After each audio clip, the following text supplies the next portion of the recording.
নমস্কার বন্ধুরা, একটা জাতিকে বা একটা এলাকাকে একটা কমিউনিটিকে শেষ করার জন্য আমরা যদি দেখি বা একটা পরিবারকে শেষ করার জন্য অনেক রকম ভাবে চক্রান্ত করা হয়, এটা আমরা জানি। বিশেষ করে একটা পরিবারের অনেক লোকের মধ্যে যদি একটা দ্বন্দ্ব লাগানো হয়, একটা কমিউনিটির মধ্যে একটা জাতির মধ্যে যদি অনেক কিছু সমস্যা এদের কাছে তৈরি করা হয়, তাহলে স্বাভাবিক কারণেই তারা সেই সমস্ত সমস্যা সমাধান করার জন্য ব্যস্ত হয়ে উঠবে, এটাই স্বাভাবিক। এবং যারা তৈরি করে তারা তৈরি করবে, আর যারা এটা বিরোধ করার চেষ্টা করবে বা প্রতিরোধের চেষ্টা করবে তারা করবেই, এটাই স্বাভাবিক। আমরা যদি এই মুহূর্তে জঙ্গলমহল কেন্দ্রিক আমাদের যে জাতি গোষ্ঠী আছে, আদিবাসী, সাঁওতাল, ভূমিজ, মুন্ডা, আমরা যদি সাঁওতাল জাতির জায়গাতে এখন আসি, তাহলে আমরা এই মুহূর্তে যেটা দেখতে পাবো যে এই মুহূর্তে অজস্র সমস্যা প্রতি সেকেন্ডে তৈরি করা হয় বা তৈরি করা হচ্ছে, যে সমস্যাগুলো কিন্তু চাপিয়ে দেওয়া বা তৈরি করা। স্বাভাবিক কারণেই এই হাজার হাজার সমস্যার আলোচনাতে যাচ্ছি না, আমি মেন 5খানা সমস্যাতে আসছি। প্রথম মেন ভাইটাল যে 5খানা সমস্যা, এগুলোর মধ্যে আসি। প্রথম সমস্যা এক, অবশ্যই বলবো ফেক এসটি সমস্যা। আজকে আপনারা জানেন 6% রিজার্ভেশন পশ্চিমবঙ্গে, মানে আমরা সাঁওতাল বা আদিবাসী কমিউনিটি ভোগ করে, মানে আদিবাসীরা ভোগ করে, যেটা আমরা যদি মুসলিমদের ক্ষেত্রে দেখতে পারি, মানে ওবিসি বা মুসলিম লীগের ক্ষেত্রে, মুসলিমদের ক্ষেত্রে দেখি, সেটা 1905 সালে শুরু হয়েছিল। এসসিদের ক্ষেত্রে 1932 সাল থেকে রিজার্ভেশন সৃষ্টি হয়। আবার যদি দেখি এসটির ক্ষেত্রে সবচেয়ে পরে 1950 সালে খাতায় কলমে মানে আইন পাস হওয়ার পরও 1962 পর থেকে বেসিক্যালি বিভিন্ন ম্যাক্সিমাম ক্ষেত্রে আমরা ইমপ্লিমেন্টেশন দেখতে পাই, বা এই সামান্য কয়েক বছর এসটিদের রিজার্ভেশন আছে, সামান্য মানে মানে সব থেকে কম। তাতেই অনেকের এসটিদের দেখে কি বলে, মানে গা পিত্তি জ্বলে যায়, এটা তো আমরা জানি, এটা দেখি 24 ঘন্টা। তো এখানে কিন্তু ওবিসিদের যে 1905 থেকে আছে তাতে কারো জ্বলে না, 1932 থেকে যাদের আছে তাদের নিয়েও মাথা ব্যথা হয় না, কিন্তু এখানে হয়, এটাই স্বাভাবিক। তো যাই হোক, এই মুহূর্তে আমরা যারা এসটি সার্টিফিকেট তৈরি করে বা এসটি সার্টিফিকেট সিগনেচার অথরিটি, আমরা যদি বেশিরভাগ ক্ষেত্রে এটা এসডি অফিস থেকে হয় যদি দেখি, আমরা এই মুহূর্তে দেখছি প্রতি মুহূর্তে ফেক এসটি সার্টিফিকেট তৈরি করা হচ্ছে। এটা নিয়ে কোনো সন্দেহ নাই যে প্রতি ইঞ্চিতে লাখ লাখ তৈরি করা হচ্ছে। স্বাভাবিক কারণে একটা জাতির মধ্যে শিক্ষিত অংশ খুব সামান্য আছে, খুবই সামান্য, যেটা আমরা যদি খাতায় কলমে দেখা হয় পশ্চিমবঙ্গে 4.3% মাত্র, মানে এখানে শিক্ষিত বা যারা কর্মজীবী যারা আছে তাদের অংশটা আছে। এরপর এখানে যদি ফেক 6%-এর মধ্যে 5%-এর উপর ফেক এসটি তৈরি করা হয় সার্টিফিকেট, তাহলে ব্যাপারটা কিরকম হচ্ছে আপনি দেখুন। আজকে কল্যাণীতে এসডি অফিস থেকে 50টা সার্টিফিকেট তৈরি হলো। যে কয়েকজন শিক্ষিত বেকার চাকরিজীবী যারা আছে, তারা অবশ্যই কল্যাণীতে দৌড়াবে, ডেপুটেশন অমুক করবে, এইসব করবে। এটা এখানে তাদের দোষের কোনো জায়গা নেই, সেটা করবেই, এটাই স্বাভাবিক। এবং ওখানে যাওয়ার পর থেকে পরের দিন বাঁকুড়া এসডি অফিস থেকে হলো। প্রতি মুহূর্তে যদি এরকম হতে থাকে, তাহলে তাদের মধ্যে একটা ইরিটেশন কন্টিনিউয়াস তৈরি করা হলে কত জায়গায় আর দৌড়াবে, একটা সময় ফেড আপ হয়ে যাবে। তো স্বাভাবিক কারণে আমরা তো বুঝতে পারছি যারা তৈরি করছে তারা প্রচন্ড রকম ভাবে বুদ্ধিমত্তার সাথে তৈরি করছে, নিয়ে কোনো সন্দেহ নেই। তো স্বাভাবিক আমাদের একটা শ্রেণীকে তারা কিন্তু সমাজের বৃহত্তর যে মানে সুযোগ সুবিধা বা বিভিন্ন রকম দেখার জায়গা থেকে এদের একটা এনগেজ করে রাখা, যারা এরা কোনোদিন যেন কোনো রকম অন্য কোনো ইস্যুতে তাকাতে না পারে। এটা 1 নাম্বার। 2 নাম্বার যেটা হচ্ছে অবশ্যই জমি। আমরা বিভিন্ন রকম প্রজেক্টের ক্ষেত্রে দেখেছি, আমরা অযোধ্যা যেটা হচ্ছে আমাদের পাম্প স্টোরেজ প্রকল্প, যেটা ব্রাহ্মণ সরকারের আমলে দেখেছিলাম, গরিবের দরদি সরকার কত রকম ভাবে আমাদের প্রতিশ্রুতি দিয়েছিল এলাকার লোকজনের জন্য কত কিছু হবে। আলটিমেট আমরা কি দেখি, আমরা আলটিমেট এটাই দেখেছি সবচেয়ে লাস্টে ইলেকট্রিসিটি যারা পেয়েছে তারা পেয়েছে কিন্তু অযোধ্যা পাহাড়বাসী, যেখান থেকে ইলেকট্রিক তৈরি হচ্ছে।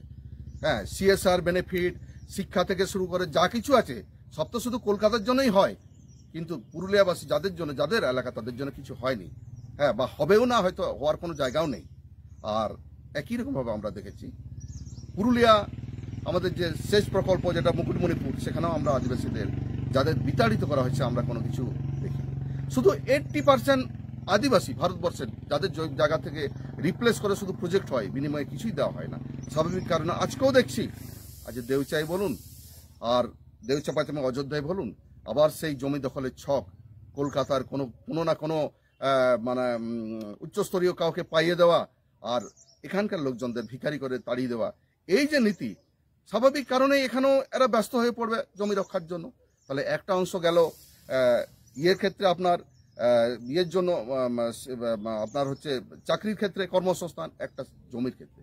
3 নম্বর যেটা আছে, আপনি খুব সহজ ইস্যু, 3 নম্বর ইস্যুতে আসছে, যেটা খুব সহজেই মানুষকে ভুলিয়ে রাখা যায়, সেটা হচ্ছে অবশ্যই ধর্ম ইস্যু।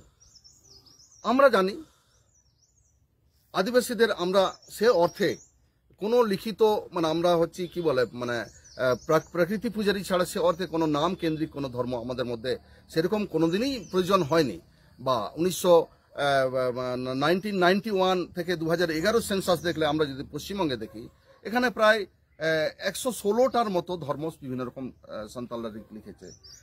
সারি সান্না থেকে শুরু করে, হ্যাঁ, যত রকম ধর্ম আছে, তাল গাছ খেজুর গাছ কিছু বাদ দেয়নি। কিন্তু যা এই মুহূর্তে, মানে এতদিন ধর্মর কোনো প্রয়োজন ছিল না, যে মুহূর্তে বিভিন্ন রকম ফেক এসটি শুরু হলো, যে মুহূর্তে জমি দখলের শুরু হলো, সেই মুহূর্তেই যথারীতি ধর্মীয় পণ্ডিত অনেকগুলো হঠাৎ করে আবির্ভাব হয়ে গেল।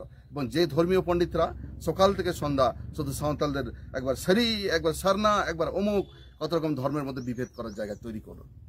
হ্যাঁ, তো স্বাভাবিক কারণেই।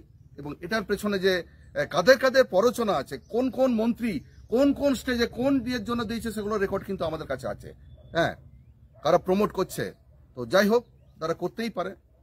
হ্যাঁ, সাঁওতালের মধ্যে বিভেদ লাগাতেই পারে, এটা করতে পারে। কিন্তু আমাদের যেটা কর্তব্য ছিল যে এই মানে এই প্ররোচনায় ফাঁদ দেওয়ার কোনো প্রয়োজন ছিল না। তো যাই হোক, এটা 3 নম্বর একটা ইস্যু। 4র্থ ইস্যু হচ্ছে, যদি আমরা মোটামুটি, আমাদের তো হাজার হাজার ইস্যু আছে, তার মধ্যে একটা অবশ্যই আমাদের বিভিন্ন রকম ক্ষেত্রে যেগুলো দেখতে পাচ্ছি, শিক্ষা তো এডুকেশনের থেকে বড় জিনিস কিছু নেই। তো সেই শিক্ষার ক্ষেত্রে যদি দেখি, সাঁওতালি শিক্ষা বোর্ড এখনো পর্যন্ত তৈরি হলো না, অথচ সাঁওতালি ভাষা 8ম তফসিল, এবং যেখানে অ্যাবাভ 10% সেকেন্ড ল্যাঙ্গুয়েজের যে ইমপ্লিমেন্টেশন যে থিওরি আছে, 10%-এর উপর লোক যেখানে বাস করলে, সেখানে ওই ভাষা সাঁওতালি ভাষাতে লেখার কথা, আমরা এমন কোনো বিডিও অফিস খুঁজে পাবেন না যেখানে সাঁওতালিতে লেখা আছে। অথচ সব জায়গায় কম বেশি 10%-এর উপর আছে। এমন কোনো প্রশাসনিক জায়গায় পাবেন না যেখানে 10%-এর উপর। কারণ সাঁওতালি ভাষার প্রসার হোক, এটা চাওয়ার মতো কোনো জায়গা নেই, সেটা আমরা ভালোভাবে বুঝি। 5 নম্বর হচ্ছে, বিভিন্ন এলাকায় আমরা দেখতে পাই যে আমাদের দুর্বলতম যে জায়গা, আদিবাসী মহিলাদের উপর অত্যাচার, এবং এই অত্যাচার প্রতি ক্ষেত্রে আমরা তার প্রতিদানের জন্য শুধু যদি আন্দোলনই করতে থাকি, এখানে গাড়ি নিয়ে 500 গাড়ি নিয়ে লোক নিয়ে যাওয়া, ওখানে মিটিং মিছিল, আমাদের 24 ঘন্টা যদি ব্যস্তই থাকতে হয়, তাহলে সমাজের উন্নয়নটা কখন হবে? স্বাভাবিক কারণেই যারা শত্রু, তারা চাইবে না যে একটা সমাজকে ইয়ে করার জন্য। এরপর আমি আসছি যে তাহলে আমাদের সমাধান করার কি রাস্তা আছে। সমাধান করার তো একটি রাস্তা আছে, যেটা হচ্ছে, আমরা যদি ইতিহাসকে দেখি, আজকে যদি সিধু কানু বিদ্রোহ যদি দেখি, আজকে যদি বাবা তিলকা মাঝি 1700 ব্রিটিশরা আসার পর থেকে 1740 থেকে 1760-এর দশক আমরা যদি চুয়াড় বিদ্রোহ দেখি, 1760 থেকে 80 পর্যন্ত আমরা যদি দেখি বাবা তিলকা মাঝি, আমরা যদি 1855-তে যদি আমরা আসি, আমরা সেখানে দেখতে পাচ্ছি সিধু কানু, তারপর আমরা দেখতে পাচ্ছি আমরা 1890-এর দশকে আমরা বাবা বিরসা মুন্ডাকে দেখতে পাচ্ছি 1900-এর প্রথম পর্যন্ত। তাদের সমস্ত আন্দোলন কি ছিল? তখনও ইস্যু একই ছিল, কোথাও জমি দখল, কোথাও জোর করে মহিলাদের উপর অত্যাচার, এই একই ইস্যু ছিল। সেক্ষেত্রে তাদের প্রতিদান কি ছিল? তারা কিন্তু কোনোদিন বলেনি, তারা কখনো বলেনি আমার 4% রিজার্ভেশন 5% করুন, 5টা 6 করুন, কারণ রিজার্ভেশন সবচেয়ে পরে এসেছে। সামান্য কয়েক বছরের জন্য আমরা সাঁওতালের সপ্তাহে আদিবাসীরা রিজার্ভেশন ভোগ করছে। হ্যাঁ, তার আগেও কিন্তু কেউ মরে যায়নি, বেঁচে ছিল। এবং তারা কোথাও কোনো আন্দোলন করেনি যে আমাদের, আজকে যদি আমরা বিভিন্ন ইস্যুতে আমরা যেগুলো দেখছি, শুধু রিজার্ভেশন শুধু নয়, তার সাথে আমাদের যে সমাধানগুলো, যেন সিধু কানু বিরসা মুন্ডা একটাই স্বপ্ন ছিল, যে একটাই সমাধান রেখেছিল, সেটা হচ্ছে যে এলাকার লোকজনকে নিয়ে একটা স্বরাজের স্বপ্ন। আমরা ইতিহাসের পাতা যদি দেখি, এটা আমরা পরিষ্কার যেটা দেখতে পাই, আজকে যদি জঙ্গলমহল যদি হয়, জঙ্গলমহল কোনোদিনই আমাদের এই যে বাংলা কালচার যে কালচার আছে, এই কালচারের সাথে সম্পৃক্ত ছিল না। এটাকে জোর করে 1956 সালে আমাদের যখন পুরুলিয়া 1956 সালে পশ্চিমবঙ্গের মধ্যে অ্যাড হয়, একই রকম ভাবে এটা অবিভক্ত মানভূমের জায়গা ছিল। হ্যাঁ, সেই অবিভক্ত মানভূম বা বৃহত্তর গ্রেটার ঝাড়খণ্ডের যে জায়গা, এই গ্রেটার ঝাড়খণ্ডের কালচারের সাথে কলকাতার কালচারের কোনো মিল নেই। আমাদের যে সরহাই হয়, আমাদের যে বাহা, আমাদের যে খুটান, আমাদের যা কিছুই, আমাদের যত রকম উৎসব কেন্দ্রিক যা কিছু আছে, আমাদের সাঁওতালদের, আমাদের মাহাতোদের সমস্ত কিছুর সাথে এই কালচার, ঝুমুর ছৌ কালচারের সাথে কলকাতা কালচারের কোনো সম্পর্ক নেই এবং তখনও ছিল না। স্বাভাবিক কারণেই এখানে একটি জায়গা আছে, সেটা হচ্ছে যে অবিভক্ত মানভূম বা আমাদের গ্রেটার ঝাড়খণ্ড বা জঙ্গলমহলকে আপনারা পঞ্চম তফসিল এলাকা যেটাই বলুন, যে স্বাধীন একটা জায়গা, কারণ এটা কোনোদিনই এই কলকাতার কালচারকে আমরা মেনে নেওয়ার জায়গা নেই। আজকে আমরা যেটা দেখতে পাচ্ছি তাতে এই দীর্ঘ সমস্যা তৈরি করার পর থেকে জঙ্গলমহলের আজ প্রতি মুহূর্তে শুধু যেটা লুট হচ্ছে সেটা বালি লুট হচ্ছে এবং কলকাতার কয়েকজন ব্যক্তিগত লাভবান হচ্ছে এবং এখান থেকে জঙ্গলমহল থেকে জঙ্গল লুট হচ্ছে, জঙ্গলের সম্পদ লুট হচ্ছে। অথচ জঙ্গলমহল এলাকার জন্য এখানে না কোনো ডেভেলপমেন্ট না কিছু জায়গা আছে। তো যাই হোক, আমি এই মুহূর্তে সরাসরি যে জায়গায় আসছি, আজকে যারা সমাজের নেতৃত্ব দিচ্ছে বা দিচ্ছিল, আমরা দেখেছি সমাজে আমাদের একটা সময় সবচেয়ে ভালো যেটা আন্দোলন চলছিল বা আদিবাসী সমস্যা নিয়ে, সেটা আশেকা। সেখান থেকে আশেকাতে এসে ডক্টর সুবোধ হাঁসদা, যিনি আশেকার কর্মকর্তা হয়ে গিয়ে কোথা থেকে ধর্ম প্রচারক হয়ে গেলেন, দুদিন আগে যিনি সারনার প্রচার করছিলেন, সারি নিয়ে এখন ধর্ম নিয়ে লোককে ইয়ে করলেন। আমি জানি না উনি কার এজেন্ট, কার কাছ থেকে ইয়ে পান, কিন্তু এই আদিবাসীকে চরমকে ইয়ে করলেন। আমি জানি না উনি কার এজেন্ট, কার কাছ থেকে ইয়ে পান, কিন্তু এই আদিবাসীকে চরম এই সময়ে বিভক্ত করার দায় উনি কোনো সময় এড়াতে পারবেন না। ওনার কোনো ইতিহাস, ওনার কোনো সামাজিক ডেভেলপমেন্ট কোনো কিছু আছে বলে আমার অন্তত জানা নেই। যিনি কথায় কথায় শুধু সাঁওতালি ভাষাকে পাইয়ে দিয়েছেন, জানি না কতখানা মহান।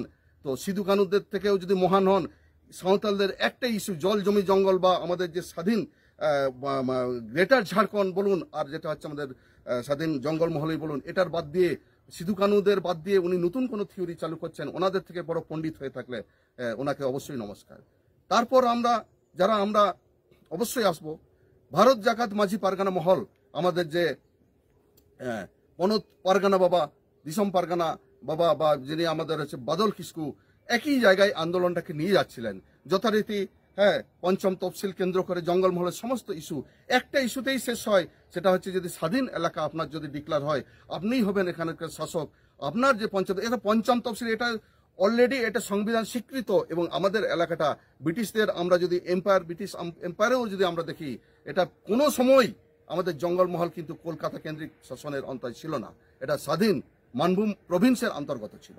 তো সেক্ষেত্রে আমরা এই জোর করে চাপিয়ে দেওয়া, আজকে আমরা দেখেছি পুরুলিয়া বইমেলায় সাঁওতালি ভাষাতে কথা বলতে দেওয়া যাবে না, এইরকম ফতোয়া আমরা কোনো সময় মেনে নিতে পারবো না। তো এই যে জায়গাটা, এখানে এসে আমরা দেখলাম হঠাৎ করে কোথা থেকে ফাওনা টাও একটা সংগঠন চলে এলো এবং এই যে ভারত জাকাত বাদল কিস্কুকে ভেঙে টুকরো করে নিজেদের একটা ইস্যুকে নিয়ে শুধু লড়া শুরু করলো। এবং আজকের দাঁড়িয়ে যদি দেখি, সেখানে আপনি মিতন টুডুই বলুন আর বালকরাম সরেনেই বলুন, আজকে আপনার পাশে কিন্তু আর লোক নেই। কোথায় গেল লোক? আপনার আর কোনো আন্দোলন আর নিজের মেম্বার ছাড়া একটা লোকও যায় না, কারণ আপনি শুধু আপনার 6% রিজার্ভেশনের জন্যই পড়ে আছেন। শুধু 6% রিজার্ভেশন সমস্যা নয়, আদিবাসীদের 94% মানুষ কিন্তু বিনা রিজার্ভেশনেই বেঁচে আছে এবং 94%-এর সমস্যাটা আমাদের অবশ্যই আগে দেখতে হবে। অবশ্যই আমাদের 6%-এর রিজার্ভেশন দেখবো, কিন্তু এদের সমস্যা বাদ দিয়ে নেই। আপনি আপনার জায়গায় মানুষের প্রত্যাশা, মানুষের ইয়েটাকে কেড়ে নিয়ে, আবেগকে কাজে নিয়ে এবং ধর্ম এবং এটাকে কম্বিনেশন করে আজকে আপনি এটাকে ভেঙে ফেলেছেন। ভারত জাকাত মাঝি পারগানাকে ভেঙেছেন। একটা সময় রবীন টুডু তার নিজের স্বার্থে করেছিল, কিন্তু সমাজে তার কোনো রকম ভাবে প্রতিপত্তি বা কিছু ছিল না, যেটাতে কোনোভাবেই কোনো ভারত জাকাতের কোনো ইয়ে হতো না। কিন্তু আপনি মানুষের আবেগ, মানুষের বিশ্বাসকে নিয়ে আজকে শুধু 40-48টা সংগঠনের নাম করে আপনি ভেঙেছেন। তারপর কোথায় যেন কি নারী নিকেতন নাকি খুলে বসে আছেন জানি না। তো এগুলো জনগণ কিন্তু ক্ষমা আপনাকে করবে না। তো যাই হোক, আমার মনে হয় না যে আপনারা আর পুরুলিয়ার রতনলাল, আপনি এমন কোনো মহান নন যে আপনার ইয়েতে একটা জিনিস পারেন, ভেঙেছেন ভারত জাতকে। আপনি এলাকার বাউরি মাহাতোদের বাউরিদের নিয়ে লড়াই করার একটা স্বপ্ন দেখেছিলেন, কিন্তু আপনার সেই স্বপ্ন পূরণ হয়নি। তো যাই হোক, আমরা দানিয়াল টুডু না সামথিং কোনো এক টুডু আছে কিছু, আমি ফেসবুকে তার কমেন্ট দেখি, নিজের ধর্মকে বিক্রি করে এই মিজোরাম মণিপুরের মতো, মণিপুরে খ্রিস্টান এবং এর মধ্যে যে কন্টিনিউয়াস লড়াইটা আছে আপনি এখানে চাইছেন, কিন্তু সে স্বপ্ন আপনি পারেননি আর আপনার পারার জায়গা নেই। তো যাই হোক, আমার মনে হয় না আপনারা এত বড় পণ্ডিত হননি যে সিধু কানু যে লড়াই রাস্তা দেখেছে, সিধু কানু, বিরসা মুন্ডা, বাবা সাহেব তিলকা মাঝি, বাবা বিরসা মুন্ডাদের যে জায়গাটা ছিল, হ্যাঁ, স্বাধীন পঞ্চম তফসিলের যে জায়গাটা, কিংবা হচ্ছে স্বাধীন জঙ্গলমহল, আপনারা তো একবারও বলার সাহস পাননি যে ইতিহাসে আমাদের জায়গাটা আছে, স্বাধীন আমাদের যে গ্রেটার ঝাড়খণ্ড আমাদের অন্তর্ভুক্ত, আমাদের জঙ্গলমহল, আপনি একবারও বলার সাহস পাননি। আপনি শুধু খাতা চাইছেন, বই চাইছেন, অমুক চাইছেন, এই করে মানুষের মধ্যে শুধু বিভেদ করেছেন। জনগণ আপনাকে ক্ষমা করবে না। আর আপনারা কেউ কিন্তু সিধু কানুদের থেকে বেশি পণ্ডিত নয়, ইভেন শিবু সরেনের থেকে বড় পণ্ডিত নন। তো যাই হোক, আপনাদের অনেক জায়গায় দেখেছি চ্যালেঞ্জ করছেন, আমিও চ্যালেঞ্জ করে বলছি, হ্যাঁ, এটা একটা, এই মুহূর্তে আমি, অনেকেই হয়তো লিখবেন সাঁওতালিতে কেন বললাম, সাঁওতালিতে বলার, বাংলাতে কেন বললাম, সাঁওতালিতে কেন বললাম না, এটা বলার জন্য একমাত্র কারণ যে আমাদের যে এই যে অনেক আমাদের আদিবাসী আছে, সাঁওতাল আছে, যারা নিজেকে সাঁওতালিতে বলতে পারে, তাদের বাপ মারা এমন ছেলেদের জন্ম দিয়েছে যে নিজের মাতৃভাষাতে বলতে পারে না এবং এটাতে নাকি গর্ববোধ করে। এই সমস্ত অকাট মূর্খদের জন্য আমি বাংলাতে বলতে বাধ্য হলাম। তো যাই হোক, আমার যেটা প্রকাশ্যে যেটা বলাতে আমার কোনো সমস্যা নেই। আমি ইতিহাস দিয়ে বলছি, আমি যুক্তি দিয়ে বলছি, এবং আমাদের সমস্ত সমস্যার একটাই সমাধান, এবং আমাদের সবাইকে আমাদের একটা জায়গায় আসতে হবে, এবং নেতৃত্ব একটা লোককেই আসতে হবে। হঠাৎ করে আপনি আজকে নেতা হতে চাইলেন, তারপর কি আচ্ছা মিতন টুডু নেতা হতে চাইলো, আমরা কি দেখছি সারাদিন, উনি নাকি আদিবাসী কল্যাণ না করে নারী কল্যাণ করা শুরু করেছেন। তো এসব নয়, আমরা একটা জায়গাতেই আবার ভারত জাকাত মাঝি পারগানা মহল, আমাদের বাদাল কিস্কু, উনি যে জায়গায় ছিলেন সেটা আপনারা ভেঙেছেন, হয়তো সেটাকে তৈরি করার জায়গা নেই, কিন্তু অবশ্যই আমাদের একজন নেতাকেই মানতে হবে, এবং এই ধর্ম, এই খাদ্য, এতগুলো ইস্যুতে ভাগ করে নয়, আমাদের বেসিক একটা জায়গা হবে, সেটা হচ্ছে আমাদের অবশ্যই অবিভক্ত মানভূমির যে জায়গা আমরা ছিলাম, পঞ্চম তফসিল অন্তর্ভুক্ত হোক বা যাই হোক, যেটা আমরা গ্রেটার ঝাড়খণ্ডে হোক, যেটা আমরা কোনোরকমভাবে স্বশাসন যারা অন্য কোনোরকমভাবে আমাদের জায়গা নেই, এবং একটা কথাই বলতে হবে, এবং সবাইকে একটি সুরেই বলতে হবে। লাস্টে সবাইকে আরেকবার ধন্যবাদ, জোহার জানিয়ে এখানেই শেষ করছি। জোহার।